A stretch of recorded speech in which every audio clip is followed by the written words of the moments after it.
don't stop.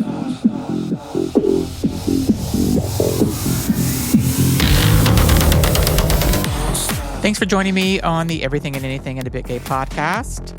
I've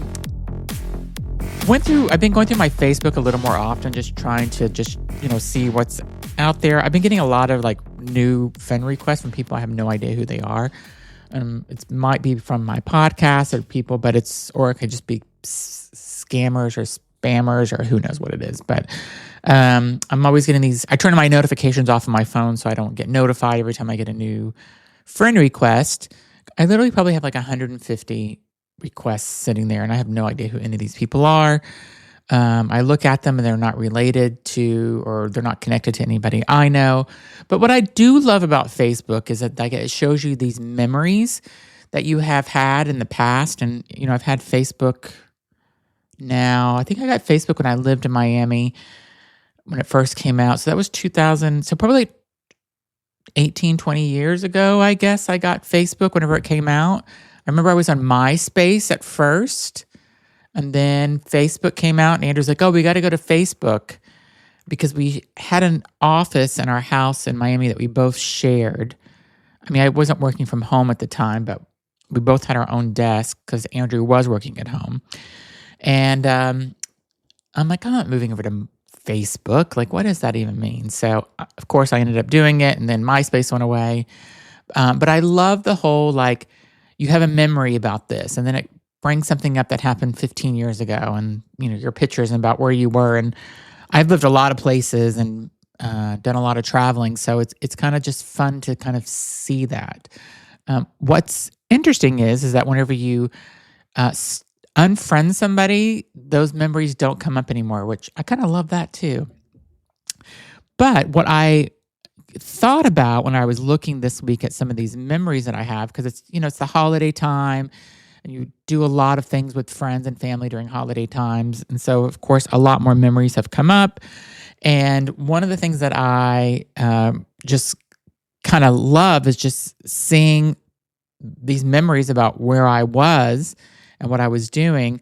And I started thinking about wouldn't it have been awesome if I would have had Facebook or Instagram or even MySpace back whenever I was in college. It's a blessing and a curse to have it then, because I wouldn't want to document all the things that I was doing in college and who I was in college, because I don't know, I was just out 7 nights a week living in South Beach, and I probably don't need that videoed and put out there. So it's better. But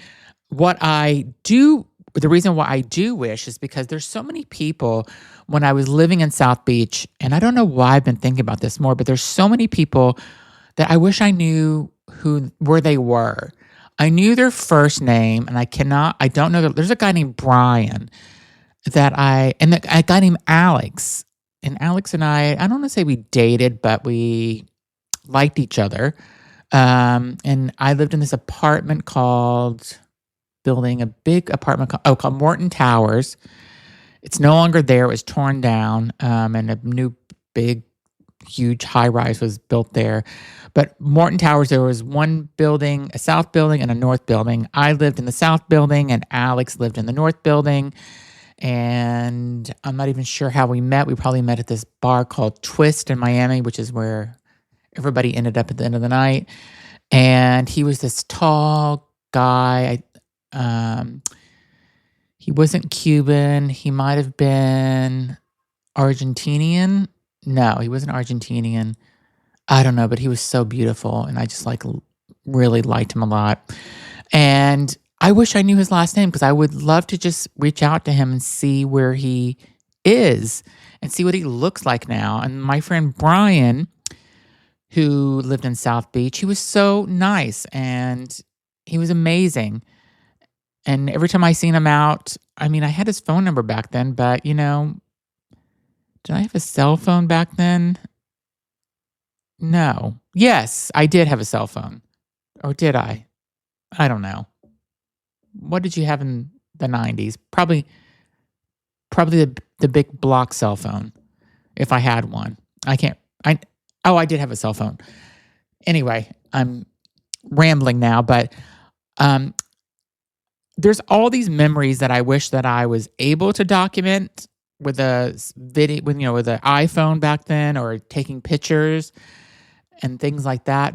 But I had a like 35 millimeter camera and a video camera that I'd carry around with me sometimes, and so I have a lot of those memories. But I when I first, or right before I moved to New York, me and an old friend of mine, I'm not going to say his name, but we used to go to New York maybe twice a year, and we would go to all the clubs. And New York used to have this huge, huge club scene where it was like these warehouses, or I mean, there was a club called the Tunnel that I loved, and then the Roxy.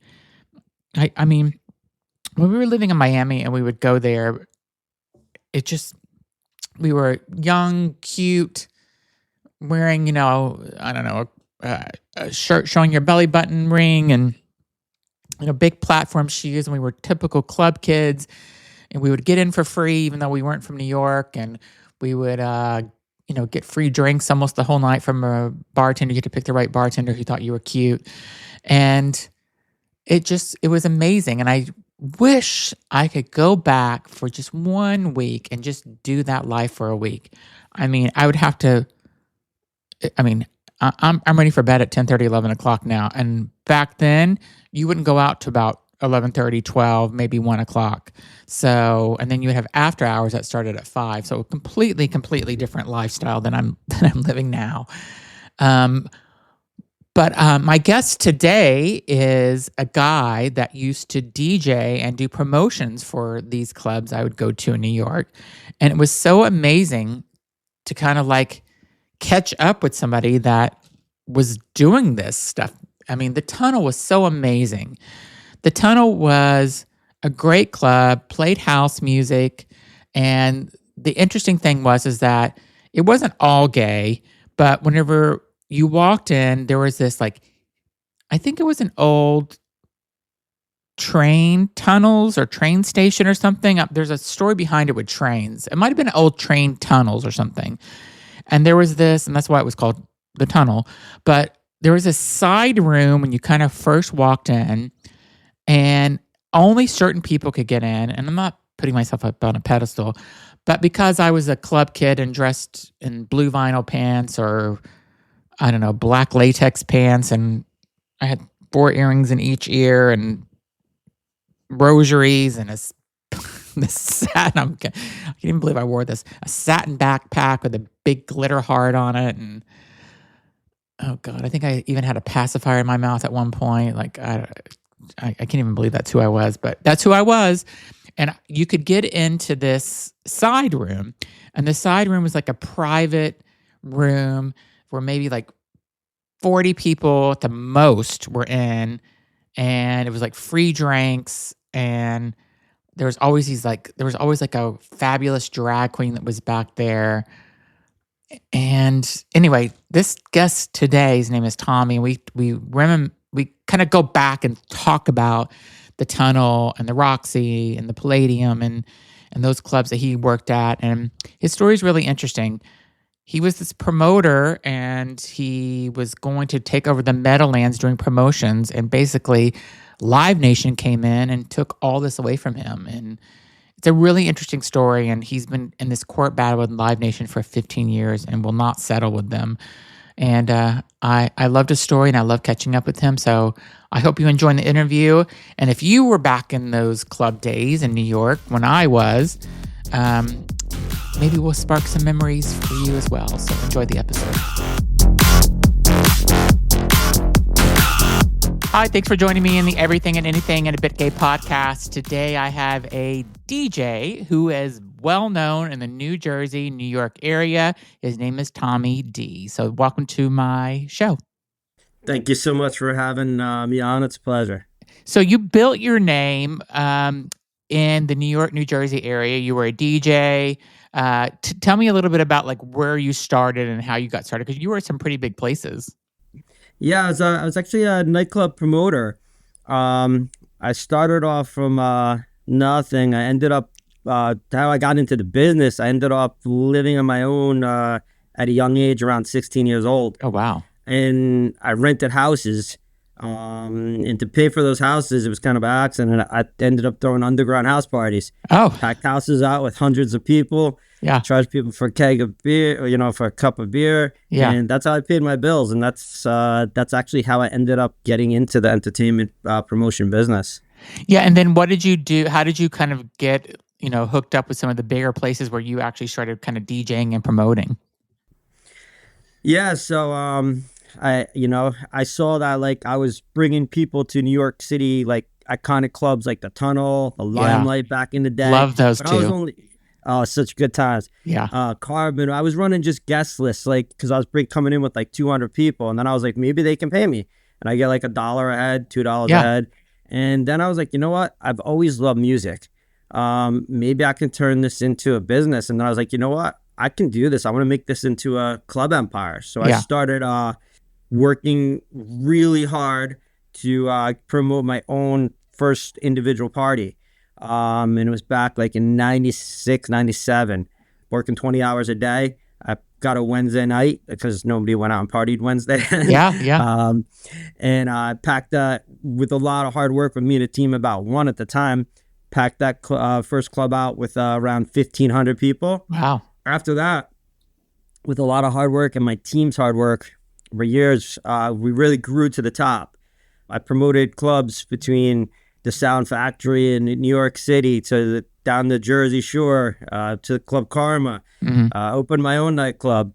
Did almost every major celebrity, but this was a lot of hard work and became one of the pioneers of EDM. It was called house music before it was Yeah. not cool, EDM. Yeah. Yeah. For over 15 years, doing every major celebrity from the Kardashians, Paris Hilton, Snoop Dogg, you pretty much name it, DJ Tiesto.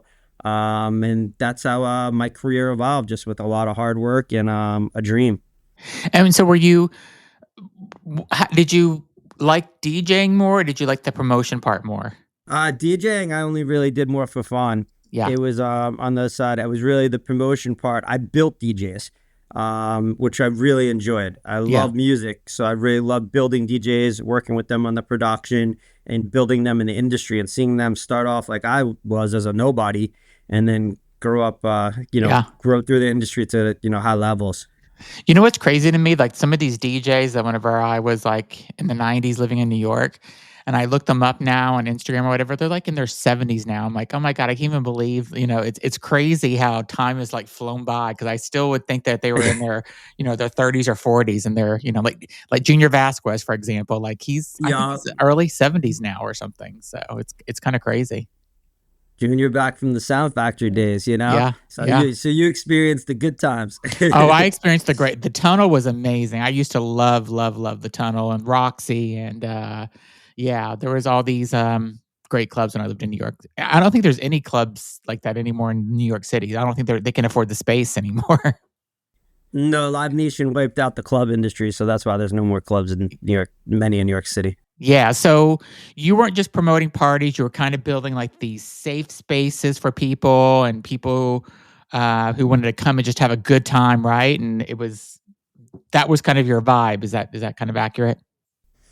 Yeah, I was sometimes running 5 events a night, Wow. up to 10,000 people between New York, New Jersey, Miami. Huge into theme parties, all the creativity that independent promoters had back in the day. Mm. You went to, I know for with you, Zach, you went to those city clubs. You saw the creativity. You saw Oh those yeah. theme parties that Richard Grant from the Sound Factory, which turned into Jonathan Peters from Junior Vasquez. He actually taught me so much in the industry on the theme parties. Yeah. And I quote him in a lot of magazines from back in the day because it really helped me actually learn how to do that on my own. Yeah. Yeah, and I grew up in Miami, so I was in college in Miami, and just the club scene in Miami was pretty amazing, but now it's, like, off the charts, it's completely different, so I was there when there was Salvation, it had a couple, probably 1,000 people there when I was going there, but there was it was just kinda crazy, how much it's grown, and they have these I don't even know what the cost to even get into these clubs are, 'cause I'm not going to them anymore, but it was so different back then, and I miss those days. I wish I could go back for a week and be back into that life for a week. So, um, did you like working with the kind of high profile people that you were working with, like when you're working with Snoop Dogg or the Kardashians? Was that fun to you, or you were just like just kind of another client in a way? So most of them, to be realistic, I never really was like in that world of like, oh my God, I'm with the celebrity. I Hmm. didn't care. Yeah, Where like everybody else, like, oh my God, let me chill with Paris Hilton. Let me chill with this one. I could care less. yeah. But some of them were cool, you know? I became friends with like Tommy Lee from Motley Crue. We Hmm. ended up becoming cool. Joel Santana up out of New Jersey, Fabulous, became cool with these guys. So there's some I became friends with. The other ones that were just there was just part of the business, part of the show, part of the entertainment. I never was celebrity struck in my life. Yeah, now Paris is a huge DJ now, so it's kind of crazy like that. You see her at all these shows now Yeah, doing I her. did her first event in New Jersey. Oh, you So did? That's amazing. yeah, yeah. So in 2011, you kind of went and you organized what's been the largest EDM festival on the East Coast. Can you talk about that a little bit? Yeah, so in the club industry for 15 years of hard work, I got to the top. I'd won the number one sound system in the world. I was featured in major publications that like Club Systems, which Hmm. basically would be like winning an Oscar in different, fields. So I plateaued. And my next step up was where I saw it at least was to move to the festival industry. Hmm. And you come from the industry, knowing back in the day, but most of the viewers won't. Yeah, House music was underground. yeah, This yeah. was not mainstream. I was one of the pioneers of this, of the New York, New Jersey scene for, over 15 years. I saw that it was gonna go mainstream. Yeah. So I signed a deal with the State Fair Meadowlands. Anybody not familiar with that? It's the largest fair in the East Coast, New Yeah. York and New Jersey. 500,000 attendees, massive amount of rides. They built a massive concert space. It's a brand new stadium, home to the Jets and Giants that Mhm. year. $2 billion. They just built Wow. it. Signed a 10-year deal to promote all concerts, all events, for over 10 years. But my start off was EDM. I call it house music, Yeah. but it was EDM, and I was in the process and was happening, producing the largest EDM festival ever in the East Coast. Until a company, Live Nation Entertainment, found out about it and wiped it out. And we'll be right back. Okay, and now back to the show. So you were doing, I mean, Meadowlands is huge. I think I seen Madonna at the Meadowlands. Like, it's huge. And so you had this kind of 10-year deal signed with them, and then Live Nation came in and basically shut it down. Yeah, Live Nation came in on a multi-pronged attack. And just so you know, I didn't know, people don't really get this these days, but I didn't know who Live Nation was. I wasn't into rock and roll. They did rock and roll back then. I didn't know who they were back then either. Cool, good. I got one person. I'm like, Yeah. I love it. So a lot of people get confused with that. So they did rock and roll. They were not in this house ED underground scene Yeah. that we were in. So 15 years of all the business, the success I did, I never ran into him once. But because it was going mainstream, that's why Live Nation got involved. So Live Nation came on a multi-pronged attack. They attacked the owner of the State Fair Meadowlands. His name was Al Dorso, really cool guy. Told him, kick me out. They went to his landlord, the New Jersey Sports Authority that owns the Meadowlands, Yeah. badmouthed me to the powers that be, kicked them out. This is our space. This is Live Nation space. Wow. Told them that they would block all my talent for performing for me, and they would prevent any of the artists, DJs like Tiesto, from performing worldwide if they performed in my event, and block all my ticketing at the Meadowlands unless I were to partner with them. And what was that going to look like?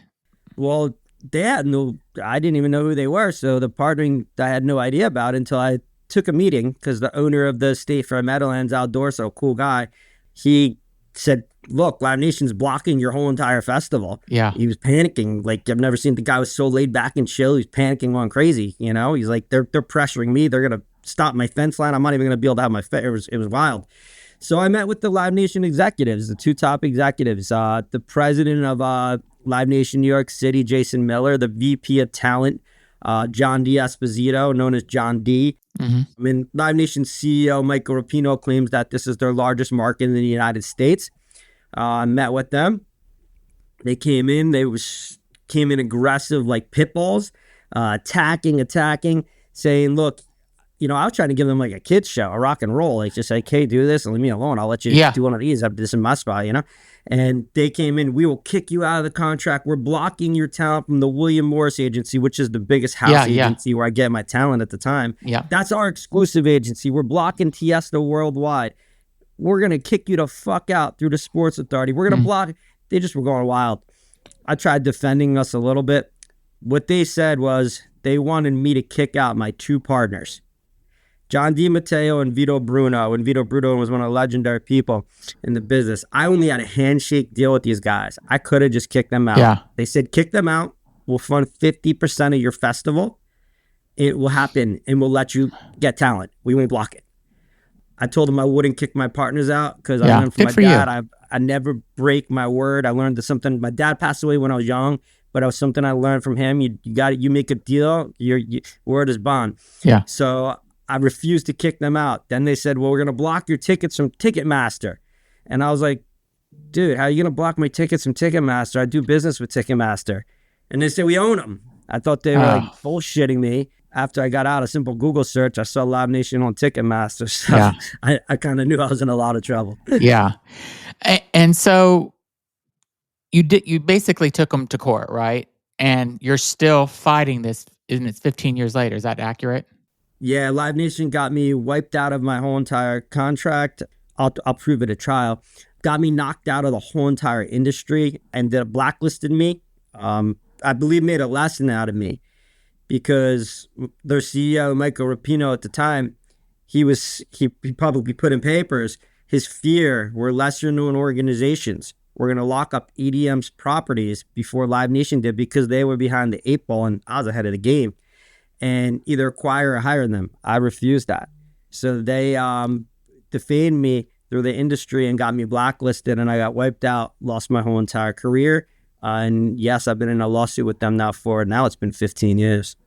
But the model that Live Nation have actually doesn't just hurt you as a promoter or an organizer. It's hurting kind of the artists themselves and the venues, right, as well. And that's also taking away from the fans that are wanting to see or be a part of the festival or the music, right? I mean, they're kind of like blocking, they're controlling it all in a way, and as a monopoly almost, it feels. Yeah, monopoly is a nice word. I call it a criminal enterprise, I allege. Yeah, they're ruining the whole entire industry. They wiped out the independent promoters. Artist development is gone. You don't see an artist being developed. They pick and choose. The venues are at the mercy of Live Nation.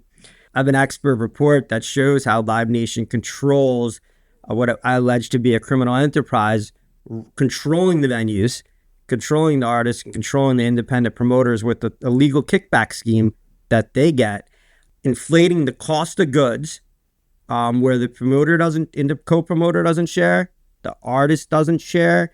Live Nation just gets it all on the back end, and these venues don't want to do these kickbacks. Kick this money to them for the reason, let's say rent, security. Yeah, I allege it's fraudulent on $1 billion level, but they're forced to because they'll have no shows in their stadium. The artists, they don't know about it, but the artists have no choice to take what Live Nation says, because if you don't take it, no show for you, you're done. Yeah. Independent promoter, don't even say a word, a peep, because you're not going to be in the industry. So everybody, you're forced by Live Nation to just bow to whatever they tell you to do. And that's the only way you stay in the industry. And that's why it's wiped out the independents. And they bought them or acquired all. Wiped out artist development, and it's killed the whole entire club scene. Because who sacrifices the most? The fans. Yeah. The prices. Look at the prices to go to a concert. Yeah, it's crazy. And you compare that to now, it's not inflation. It's Live Nation inflation, made up inflation. And the fans can't afford to go to clubs. If you pay $1,000 or $2,000 a ticket, you went to clubs back in the day, probably a lot like me. I did 7 days a week. Plenty of people did.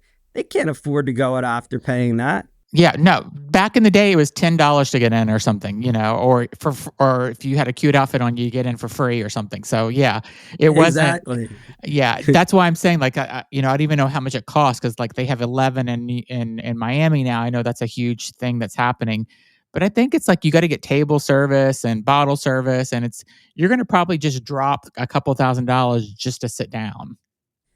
Yeah, well, before when there were so many independent promoters, you had so many clubs. You Yeah. had so many venues. So Yes. you could pick and choose where you go. Yeah. Just like back in the day with concerts, you could pick and choose where you go, Yeah. pick and choose how much you pay. The artist can pick and choose who they play for, who has better production, Yeah. who has better cost. Now, there's only just one company that you can pick and choose from, and that's Live Nation. There's no entertainment industry anymore. It's a Live Nation entertainment industry. That's it. I mean, they only almost sound like the mafia in a way, where they've like completely just taken over the whole entire space. Yeah, I dealt with the mafia. I fended the mafia off over 15 years and coming out in New Jersey.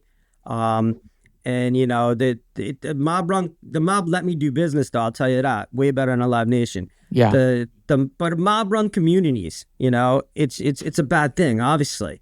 But at least with the mob, there was 5 families out of New Jersey, New York, so they competed at least. Yeah. And you could get away. You said, "Hey, I want to move to Idaho and Yeah. open my bodega there." Yeah. They won't come after me there. Well, you can't get away if you're an independent promoter, if you're an artist or a fan. Yeah. Live Nation doesn't discriminate. They will rip a fan off. One thing they don't do is they don't discriminate. They don't care if you're straight. They don't care if you're gay. They don't care if you're Israeli. They don't care if you're Muslim. They do one thing. Yeah. Is they don't discriminate. They rip everybody off. Wow. So, did you take this to Congress, or did you take this to the DOJ, and tell me about that? So I had an expert report, which I just spoke to you about, this rebate scheme that I allege Live Nation is running in the billions of dollars and causing tickets to be 30 to 40% higher, which can change in a day if my evidence exposed in court. Live Nation, their attorney, they have a lot of money and a lot of power. Yeah. Their attorneys got my expert report kicked out of court on a technicality because we don't have the resources to battle these technicalities. However, the Live Nation attorney made the biggest mistake. Well, biggest law oopsie ever. Yeah. They accidentally put it on the court public website, Pacer. We didn't even know. But the late Congressman Bill Pascrell out of New Jersey, he was really battled Live Nation and Ticketmaster. I didn't know this, but all the way back since like 2010, his team found the expert report on there. Mm-hmm. And they sent it to the Department of Justice, the Senate subcommittees to investigate, and the FTC in a massive press release, which kind of got my thing going viral. Unfortunately, the congressman had passed away time after this, but I appreciate his. I do appreciate the support that he helped with that. Yeah. I mean, how has all this it must be like you had not just the money that you lost and how, the lifestyle and stuff, but just from an emotional standpoint, this must be like devastating. Like you worked for this, you had these ideas that were fresh ideas and stuff. You're working, like you said, with house music, EDM music that no one knew about. You were trying to make it probably go more mainstream and stuff. So, I mean, how do you emotionally deal with that? It seems like it would just kill me, if I put all my life effort into this and then you have a company that comes and just destroys everything that you've done. Like, how is that making you feel? Well, back 15 years ago, I tell you something, I was really depressed. And I was at the time nominated as the #1 promoter in New Jersey by the New Jersey Star Ledger, which is the largest publication out of New Jersey and the largest state publication in the nation. Mm-hmm. And Live Nation got my name removed. I'll prove it at trial. After this happened, to teach a lesson. And after being wiped out, I went from, drinking champagne with chilling with Snoop Dogg, all these big artists, running everything, to going homeless. I lost it all. I had to go get a job I never had a job in my life. I ran my own business since I was 16 years old. I had to get a job going door to door, selling cable, and I built a door-to-door company selling cable successfully now that I've been able to fund the litigation doing so for 15 years. So it was very tough at first, but then over time it's grown. It was really about me at first. Like Mhm. I wanted my festival back. I Yeah. wanted my career. I want my passion, my dream back. I want this back, and I want money. I don't really care about the money, but I figure I had the top executives tape recorded I have. I thought that was naive. I thought they were going to come up with these tape recordings, them confessing. I thought they were going to come apologize, give me my Yeah. festival back, say, here's Yeah. some money, get on your feet, and here you go. Nah, it didn't work that way. But over time, after seeing all Live Nation's, so it was rough. I'm gonna lie. But over time, after seeing all Live Nation's internal documents and information, it was just so disgusting. It's so bad what they do to the fans, what they do to indie promoters, what they Yeah. do to the artists, and in the scene I love. So this has become a much bigger thing than myself, and it's really about really for the fans at this point in time that I continue battling. So you have an upcoming court case, right, in federal court, and it's a Department of Justice anti-case, and it's set for 2026 and 2026. And is that kind of like what's going to decide how this is going to end for you? Well, uniquely, as you asked about that expert report, when after that expert report was put out by the late Congressman Pascrell, the Department of Justice filed litigation with a month later, which Wow. was awesome. So that's the Department of Justice case. My case has been going on for 15 years. I'm just waiting a jury date. I had a firm trial date. I think it was like last year even, but Live Nation asked the court for another 15th mediation after I didn't want Wow. their money. I just want a jury trial. So that respect the court had to accept it, but it's been 15 years. They're really good at delaying, and confusing, and they're winning there because my witnesses are getting old. And before the last year, you didn't hear a peep out of me. I only started speaking because you talked about the age of some of these DJs, Yeah. and if you come from the club world, I'm in pretty good health. You're looking good, but a lot of people partied a lot, you Oh, know? yeah. So Yeah. some of these guys, they were in their 60s when this happened. Some of my witnesses, they're getting older. I saw the late Congressman Pascrell, that was my supporter, unfortunately passed. And I said, you know what? Like, my witnesses are getting old. I need a trial date. That's why I decided that this needs to get out there to the public. And this is why I started speaking publicly. So if you go and you have this trial, let's hope in the coming year that you get to do this and you win it. What do you think is going to happen? What's the hope that these artists and the fans and even other promoters like that should give them so much more freedom and be able to actually do what they want to do without having Live Nation. Is that what you're hopeful for? Absolutely. When I get the trial, I will have a trial. But if I get the trial and Your Honor, the judge allows all my evidence to be admitted that Yeah. Live Nation's trying to wipe out, this is in a trial. The only way I'll lose a trial is, unfortunately, my witnesses aren't there because Yeah. of age. Otherwise, I'll win 1,000%. And my hope is, and I know, if this information is to be exposed publicly, which Live Nation doesn't want, what I allege is their legal rebate scheme that creates these high inflated tickets, kills the independent promoters. Yeah. I've seen this stuff I look at thousands of shows, information, and you see Live Nation, the promoters are like dying, like, dude, they got to pay Live Nation 50 grand, 70 grand. The artists got to pay like 30 grand for a show. Yeah. And Live Nation's on the back end, high five, making $400,000 with this, I allege this as the legal rebate scheme. So I believe this can change the whole entire industry. And my hope is that independent promoters can thrive again. I'm out of this game, This is for like my kids, other people's kids. Yeah. I got a kid that wants to be a promoter now. I was like, nah, like people told your dad go to college. I didn't, but you're going to college unless Live Nation gets taken out from your dad or the Department of Justice. So tell me what advice you would kind of give like these younger people that want to be a promoter or a DJ or do one of these festivals. Like, should they just avoid it at this point until you can kind of get this case out there more? Yeah, I'd recommend you avoid it. And I would just give you this advice. If you want to do it, look, you got passion, you want to do something, just realize at this point, unless something happens in my case, the Department of Justice case, you will be in Live Nation's captivity. You will bow to the ring of their CEO. You will do what they say when they tell you to say it. and that's your only chance. If Mhm. you're up to that and that's what you want, and it's going to be really hard because artist development's been killed and destroyed by this company, independence have been killed. If you want that and them to make the majority of the money and you to make peanuts, I'll never tell somebody not to do their dream. But Yeah. I would warn against that, hey, this is how it is. And we'll be right back. Okay, now back to the show.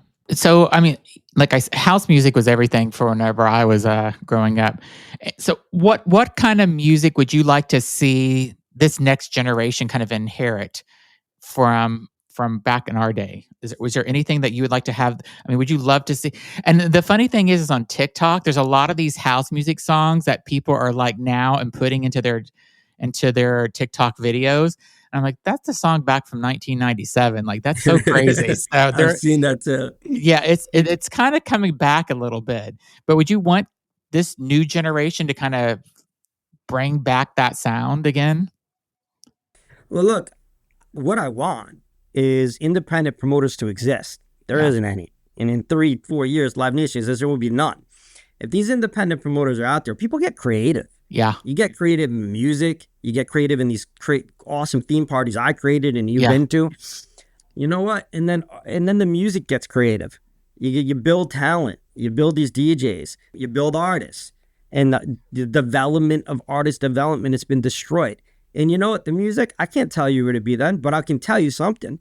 If you put all these independent promoters out there, their creativity, people are creative, artists are creative, and you let this talent be exposed, and you let these promoters put them in, all the clubs that are closed, get clubs opening again, yeah, more choices. You know what? I'm sure it'll be an awesome music and awesome scene because people and music is life, yeah, and people want it, and people want to. Right now it's just been wiped out. But yeah, so I can't say the music. Yeah, like I could say house music. Let's yeah. go. But you know what? I think it'll be really cool, and I think it'll be amazing.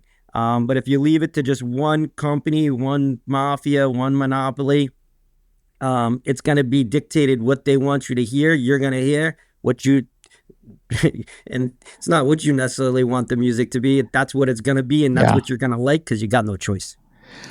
Kind of looking back at everything, from New York clubs to Jersey, to the federal court, what are you most proud of yourself about surviving? Like, what did you survive that you're like, God, I mean, obviously starting, like you said, your own kind of door to door cable, that's pretty amazing. But like you've survived a lot in the last 20 years. What are you most proud of? Um, I think the most thing one of the most things I'm proud about that I never really discussed the recent times because I always looked at it as a weakness. And through 15 years in the club industry, and nobody even knew. Right when I started in the club industry, I was a victim of a massive assault at a house party that wasn't mine. I was at the wrong place at the wrong time. Someone ran up from behind and smashed me with a gallon of vodka from 50 feet behind, fractured my skull. I had brain surgery. They told me, the doctors, I was 80% blind. They told me that I would never be able to be anything. I'd be permanently disabled. Wow. I went to a rehabilitation center for maybe 6 months, and I was like, yeah, you ain't going to hold me back. I left, and I promoted that first successful party in 97 within 6 months without people knowing this. Wow. So I guess and people always tell me, I guess one thing I was proud of was being told by everyone, you'll never be able to build a club empire. You can't do this. And you know what? I worked really hard. I worked 20 hours a day. And I want to give that to anybody advice out there. If you want to get in this industry, Yeah. get 20 hours, 24 hours a day, 7 days a week if you want to be successful. That's without Live Nation. With Yeah. Live Nation, you need more hours in a day. Yeah. Yeah. So I guess I'm proud that the dream I had was to build myself to the top and get as large as I can get. And I'm glad that I take some pride in that me and my team worked really hard and were able to achieve that. Yeah, you should also look back and just think about how much joy and fun and memories that you made for people doing these shows back in the days. I mean, it's amazing. Like you probably made so many, thousands and thousands and tens of thousands of people so happy over the years. You should really think about that too sometimes. So Yeah, absolutely. It's really nice. A lot of people hit me up on socials all the time out of the blue, Yeah. and they're like, "Yo, I remember this event. Yeah. Wow, I remember this event in Miami. Do you remember this? Some of them I remember, some I don't. But Yeah. there's so many of them, you know. But it that is really cool. You know, it's something I enjoy. It was really cool to be help build that scene and help build that industry, and I hope others have a chance to do so, and fans have a chance to go to these cool parties and cool events and not being ripped off every day like it is now. Yeah. I mean, I just, again, if I could just go back for a week back in the 90s and do that just for a week, I would love it. I mean, I probably wouldn't make it to 5 a.m. like I used to and go to after hours, but I would try my hardest. So, Yeah, well, sometimes we were just getting started at 5 a.m. at the Sound yeah, Factory. We were going exactly. 24 hours. But you know what? You get Live Nation out of the picture. You get creative promoters. Maybe me and you will make it past the 5 a.m. now, but you get the creative promoters. Uh, that's just creativity. People Yeah. working hard in creativity and artists and development. You get Yeah. that, the scene will thrive again. Yeah. The scene will thrive again. Yeah. But people can't afford it when you pay $1,000 a ticket. Yeah. How can you go out if you had to pay $1,000 to go to a show? Could you go out 7 days a week back No, I then? could have back then. I could have went out, going out maybe once every 2 months at $1,000 a show. So it would Well, not. y- y- your answer right there is why most of the club scene, there's one club in one night, and Yeah. it's not how it used to be, and it's Yeah. thanks to Live Nation. Yeah. Well, thank you so much, everybody. I'll put this website in the description of the podcast, but it's TommyDJuiceEntertainment.com. Go and check it out and look to see what this is all about and look into it a little bit more. And Tommy, whenever you have your court date, which I really hope that you have it in early 2026, please come back and tell us uh, how like what happened. And I hope that you walk away from that super satisfied and that there's no more delays. And I hope you get this through in this coming year. I really do. So Well, thank you very much. Much appreciated. And my satisfaction will go in to win at trial, and for then fans to be paying lower ticket prices. yeah. They're really the biggest victims, and the independents and the artists, like I said, to thrive. And it was really nice. I had a court hearing just a few weeks ago, and it was pretty cool. It was like 100 supporters that actually showed Oh, up at the court. Justice for Tommy D, lower ticket prices. And you know what? I'm doing this for the fans now, and it inspired me more to I'm not throwing in the towel. I awesome. ain't quitting, but it inspired me more to be like, I'm going all the way. So That's awesome. Do you put whenever you have a court date or something on your website? So if people want to come and support, they could? yeah, now I am. Yeah, do that. I mean, I think I seen something about people showing up for you. Yeah, there was something on social media about it, or yeah, that's awesome. I love it that people are supporting you and stuff, and you deserve to win. So I mean, just I haven't looked at the court documents obviously, but everything you're saying makes total sense, and so I hope that you get your day of justice. Well, thank you very much. All right, Tommy, you've been great. Again, it's TommyDJuiceEntertainment.com. You can check the description of the podcast. If you haven't subscribed to the podcast, please do, and leave a comment and tell us what you thought about the interview with Tommy. Thanks for being on, Tommy, and we will keep a lookout for you and give you our good vibes for your court date. Thanks again, and thank your audience as well. Thanks, Tommy. Nice talking with you.